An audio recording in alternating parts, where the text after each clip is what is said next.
राम न आए तो मुझे दूसरे राम।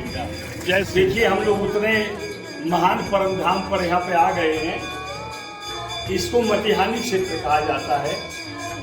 इस गांव का नाम भी मटिहानी है और इस गांव का नाम मटिहानी जो रखा गया है ये बहुत पौराणिक कथा है और पौराणिक कारण भी है। मैं आपको बताता चलूं कि जिस समय माता सीता का विवाह प्रभु श्री राम से होने लगा स्वयंवर में जनकपुर में, उस समय सुनैना जी ने, महाराज जनक की जो पत्नी है महारानी सुनैना जी ने एक बात कही कि सीता मेरे गर्भ से नहीं पैदा हुई है, मतलब सीता मेरी योनिजा पुत्री नहीं है, यह भूमिजा पुत्री है। मैं इसकी पालिता हूँ, ये मेरी पालित पुत्री है। इसलिए इस पूजा के समय, इस विवाह संस्कार के समय इनके मातृपक्ष का रहना जरूरी है। तो चूंकि महाराज जनक जब हल चला रहे थे और जिधर सीता माता का उद्भव हुआ था वो इसी क्षेत्र से होकर जाता है। तो जनकपुर से लगभग कितने दूर है महाराज जी? क्या किलोमीटर ये? हाँ, 4 कोस मतलब 15-16 किलोमीटर, लगभग 14 किलोमीटर ये जनकपुर से दूरी है यहाँ की। और उस समय यहाँ की पावन मिट्टी को ले जाया गया और जनकपुर में विवाह के दौरान उनकी वेदी बनाई गई और उसी वेदी की पूजा करने के बाद प्रभु श्री राम जी का और माता सीता का विवाह संस्कार संपन्न हुआ। और उसके बाद चूंकि भगवान श्री राम नारायण के अवतार हैं और माता सीता माँ लक्ष्मी की अवतार है, इसलिए यहाँ पे मटिहानी में एक मंदिर की स्थापना हुई जहाँ पर श्री लक्ष्मी नारायण को विराजमान किया गया। और यहाँ के मुख्य पुजारी, महाराज जी आपका शुभ नाम क्या है? शिव शरण दास। महाराज जी के चरणों में नमन है। श्री शिव शरण दास जी हैं और ये हमें इतने प्राचीन मंदिर में स्थापित की गए और इतने सुंदर सिंहासन में विराजमान। इन मूर्तियों के विषय में, ये मूर्तियां नहीं है, इनको तो आप साक्षात ही समझिए, क्योंकि ऊर्जा और आशीर्वाद प्रदान करने वाली हैं। प्राचीन मूर्तियां हैं। महाराज जी इन मूर्तियों का हमें परिचय बताइएगा। ये कौन महाराज है? लक्ष्मी नारायण, मतलब ये नारायण प्रभु है। और लक्ष्मी जी बगल में देखिए, ये लक्ष्मी जी हैं। बगल में सामने देखिए ये प्रभु राम और सीता मैया है। और वो बगल में महाराज वो भी राम जी हैं। अच्छा, ये भी राम जी हैं सीते भी। और ये महाराज ये बुद्ध। अच्छा, और ये लाल जी हैं, बच्चा का रूप है, राम जी का रूप है। राम जी का रूप है, किस रूप में? बच्चा रूप में। अच्छा, बच्चा, ये बाल रूप में है। लाल जी बोल। और महाराज जी ये नरसिंह भगवान, ये नरसिंह भगवान महाराज जी, ये वो भी नरसिंह भगवान। ये देखिए नरसिंह भगवान की मूर्ति है। और देखिए ये अंदर ये शालिग्राम, बहुत दिव्य दर्शन करिए। ये हमारा सौभाग्य है कि हम आपको दिखा पा रहे हैं। थोड़ा सा महाराज जी और ऊपर उठा लीजिए। ये देखिए, ये हमारा सौभाग्य है कि हम आपको दिखा पा रहे हैं। और ये आपका सौभाग्य है कि परमात्मा की सर यूट्यूब चैनल के जरिए आप इतने महान स्थान को देख पा रहे हैं। तो महाराज जी एक सवाल का जवाब दीजिएगा हमारे दर्शकों को कि इस मंदिर को बनवाया किसने, या ये कैसो साल पहले बनवाया? 350 साल पहले किसने बनवाया?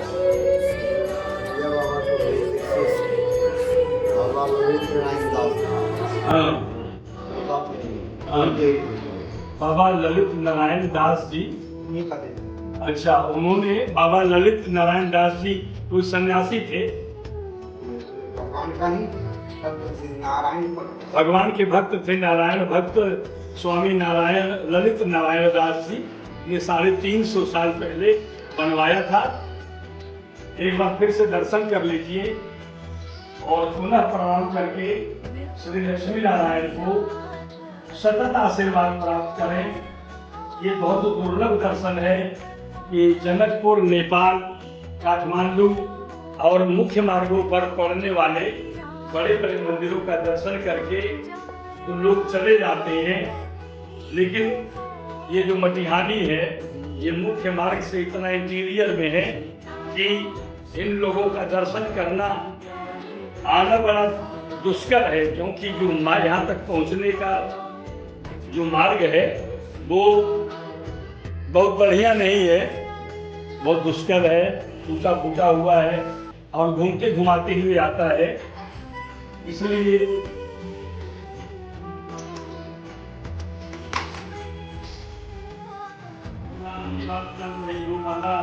जानकी की बात चल रही हो, वहाँ हमारे पवन सुख हनुमान जी न हो ऐसा तो संभव ही नहीं है।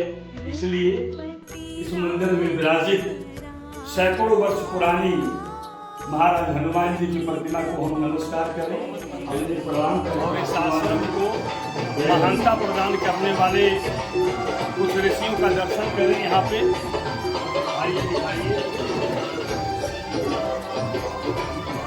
ये महाराज जी विराजमान है लोग, ये यहाँ के सिद्ध ऋषि मुनि रहे हैं। इन्होंने कालांतर में, ये महाराज को दिखाइए, इन लोगों ने पूर्व में इस आश्रम को महान रूप प्रदान किया और इसके अलावा भारत सरकार द्वारा, ये देखिए यहाँ पे नक्शा है, जय जय चरण पड़े रघुवर के, भारत श्री राम की यात्रा स्थल है। और इसके अलावा आप एक बार वहाँ से घूम के दिखाइए, उधर सामने से दिखाइए, वहाँ से घूम करके फिर इधर आइए, लाइए इधर आइए, इधर और आगे आइए। इस आश्रम, ये जो मंदिर का गर्भगृह है आप देख रहे हैं, गर्भगृह को दिखा दीजिए। ये देखिए ये मंदिर है जिसमें प्रवेश करके ऊपर तक दिखाइए, ये लक्ष्मी नारायण मठ कहा जाता है और ये लक्ष्मी नारायण मंदिर भी है। और इस लक्ष्मी नारायण मंदिर के ये चारों तरफ, इधर से आइए, चारों तरफ ये दो मंजिला आप इमारत देख रहे हैं, आगे आइए, 2 मंजिला इमारत देख रहे हैं और इसमें सामने से दिखाइए ये ढेर सारे कक्ष बने हुए हैं, कमरे बने हुए हैं। आइए थोड़ा आगे चलिए, इसको दिखाइए यहाँ पे ये, और ये सामने की जो 2 मंजिला इमारत है ये सैकड़ों वर्ष पुरानी है और इसकी विशेषता बस यही है कि दूर दराज से आने वाले सन्यासियों और दूर दराज से आने वाले महात्माओं को यहाँ आश्रय मिलता है। वो यहाँ रुक करके एक बार फिर से दिखा दीजिए लक्ष्मी नारायण के इस पावन मठ को, जहाँ पर आकर के लोग नमन और अभिवादन करते हैं, परिक्रमा करते हैं और ऐसा करके वो भगवान का आशीर्वाद प्राप्त करते हैं। लक्ष्मी नारायण के रूप में माता सीता और प्रभु श्री राम का उन्हें अनन्य आशीर्वाद मिलता है। ये सामने देखिए कितनी सुंदर इमारत बनी है और चारों तरफ बने हुए, मुझे लगता है कि लगभग 100 ऐसे कक्ष हैं जो कि साधारण सुविधाओं से युक्त हैं और उनमें रहने की और संतों के यहाँ रुक करके भोजन आदि की व्यवस्था की जाती है और वो यहाँ रह करके प्रसन्नता महसूस करते हैं। आइए बाहर की ओर चलते हैं। यह लक्ष्मी नारायण मंदिर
और जिनकी मेहनत से यहाँ की सुंदरता फलीभूत हो रही है।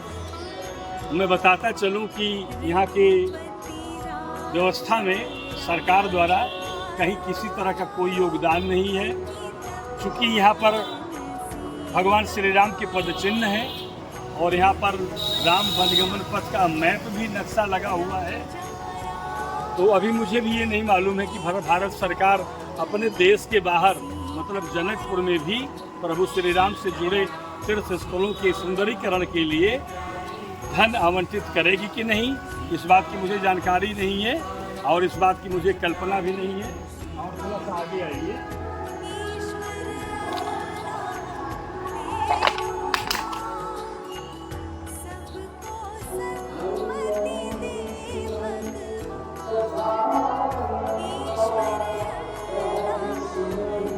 और इस ऊंचाई से थोड़ा देखिए कितना सुंदर लग रहा है ये मठ, सामने भगवान का धाम और उधर देखिए ये 2 मंजिला इमारतें और वो सामने का एरिया दिखा दीजिएगा। सुंदरता जैसे कि यहाँ के कण में भगवान बसे हों, जैसे कि यहाँ के रज में परमात्मा का वास हो। और इसके लिए यहाँ के स्थानीय निवासी, यहाँ के महंत, यहाँ के पुजारी धन्यवाद के पात्र हैं। इस ग्रामीण क्षेत्र में स्थापित किए गए श्री लक्ष्मी नारायण मंदिर में आकर मूर्तियों के रूप में स्वयं भगवान के दर्शन कर आत्मा तृप्त हो गई और हमने आप लोगों को भी यह पावन दर्शन करा दिया। और ये सामने उसका मुख्य द्वार आप देख पा रहे हैं। ये सामने दिखाइए दोनों तरफ 2 गज है और ऊपर देखिए 2 सिंह है। सिंहों को जरा जूम करके दिखाइए और वहाँ पे जो लिखा हुआ है श्री लक्ष्मी नारायण मठ, इन्हें भी दिखाइए।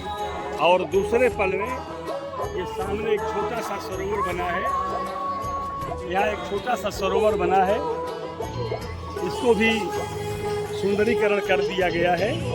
हम आपको दिखाना चाहते हैं इसलिए कि आप लोगों का कभी अगर यहाँ पे आना हो तो इन स्थानों को देख करके आप पहचान जाएं कि मटिहानी का यही धार्मिक स्थल है जहाँ पर भगवान वास करते हैं और यहाँ पर आने के बाद आत्मा तृप्त हो जाती है और मन भक्ति से भर जाता है। और इसके बाद क्या कहें, हम लोगों की सैकड़ों किलोमीटर अपने देश भारत से नेपाल की यात्रा इसी तरह से सफल हो रही है। ढूंढ के जब हम लोग गांव में स्थापित किए गए इन महान मंदिरों तक पहुंचते हैं तो सुकून ये मिलता है कि हम यहाँ पर पहुँच आए हैं और हमने यहाँ पर स्वयं भी आशीर्वाद प्राप्त किया है और आप लोगों तक यहाँ का आशीर्वाद और यहाँ की ऊर्जा आप लोगों तक पहुँचाई जा रही है। बस आप लोग इतना काम करिएगा कि निसंकोच दिल खोल करके, ऐसा मौका दोबारा नहीं मिलेगा। मैं आपको सही बता रहा हूँ कि तुलसी बाबा ने या वाल्मीकि बाबा ने जो महान पुस्तकें रची हैं उसमें आपको अक्षर तो दिखाई पड़ेंगे, लेकिन मैं जो आपको दिखा रहा हूँ मैं वो स्थल दिखा रहा हूँ, मैं वो स्थान दिखा रहा हूँ जहाँ भगवान श्री राम से जुड़ी घटनाएं हुई हैं, भगवान राम से जुड़ी महान गाथाएं जुड़ी हुई हैं। आप इस चैनल के जरिए उन महान स्थानों के रूप में पवित्र तीर्थ स्थलों का दर्शन कर पा रहे हैं। इसके लिए हम प्रभु के आभारी हैं और आप लोगों का भी धन्यवाद करते हैं कि आप लोग हमेशा मेरा सहयोग कर रहे हैं और हमारे सारे वीडियो को देख रहे हैं। और नीचे मैं देखता हूँ आप लोगों का कमेंट पढ़ता हूँ तो बड़ी खुशी होती है, क्योंकि आप लोगों ने कमेंट के जरिए मुझे आशीर्वाद दिया होता है। तो बोलिए जय जय श्री राम, सियावर रामचंद्र की जय।